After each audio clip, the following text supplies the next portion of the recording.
Ernakulam south railway സ്റ്റേഷനിൽ ട്രെയിനിനടിയിൽപ്പെട്ട് സ്ത്രീ മരിച്ചു. വഞ്ചിനാട് എക്സ്പ്രസിൽ കയറാൻ ശ്രമിക്കവെയാണ് അപകടമുണ്ടായത്. മരിച്ച സ്ത്രീയെ തിരിച്ചറിഞ്ഞിട്ടില്ല. അപകടത്തെ തുടർന്ന് ട്രെയിൻ 1 മണിക്കൂർ വൈകിയാണ് പുറപ്പെട്ടത്. വിവരങ്ങളുമായി സൈഫുന്നീസ ചേരുന്നുണ്ട്. സൈഫുന്നീസ, എന്താണ് സംഭവിച്ചത്?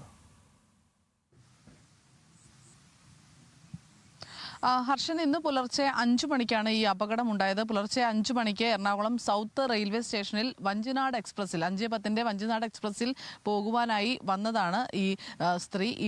ട്രെയിനിൽ കയറാൻ ശ്രമിക്കുന്നതിനിടെ ഇവർ ട്രെയിൻ പെടുകയായിരുന്നു. ഇത് കൂടുതൽ അപകടത്തിന്റെ വിശദാംശങ്ങൾ നമുക്ക് ലഭ്യമായിട്ടില്ല. ഈ മരിച്ച ആളെയും തിരിച്ചറിഞ്ഞിട്ടില്ല. പുലർച്ചെ ആയതുകൊണ്ട് തന്നെ ഈ ആരാണ് എന്നുള്ളത് കൃത്യമായി ഈ കൂടെ ഉണ്ടായിരുന്ന യാത്രികർക്കൊന്നും കൃത്യമായി അറിയാനും സാധിക്കുന്നില്ല. എന്തായാലും എറണാകുളം ജനറൽ ആശുപത്രിയിലേക്ക് ഈ മൃതദേഹം മാറ്റിയിട്ടുണ്ട്. ഇനി ഇൻക്വസ്റ്റ് നടപടികൾക്ക് ശേഷം മാത്രമാണ് എങ്ങനെയാണ് ഈ മരണം സംഭവിച്ചത് എന്നടക്കമുള്ള കാര്യങ്ങൾ ലഭ്യമാവുകയുള്ളൂ. എന്തായാലും ഈ മരണം ഉണ്ടായതിനെ തുടർന്ന്, ഈ സ്ത്രീ മരിച്ചതിനെ തുടർന്ന് ഒരു 6 മണിയോട് കൂടിയാണ് Vanchinad express Ernakulam south railway സ്റ്റേഷനിൽ നിന്ന് പുറപ്പെട്ടത്. രാവിലെ 5 മണിക്ക് പുറപ്പെടേണ്ട ട്രെയിനായിരുന്നു. 1 മണിക്കൂർ വൈകിയാണ് ട്രെയിൻ എടുത്തത്. എന്തായാലും മൃതദേഹം ജനറൽ ആശുപത്രിയിൽ സൂക്ഷിച്ചിരിക്കുകയാണ്. ആളെ തിരിച്ചറിഞ്ഞിട്ടില്ല എന്നുള്ളതാണ് വിവരം.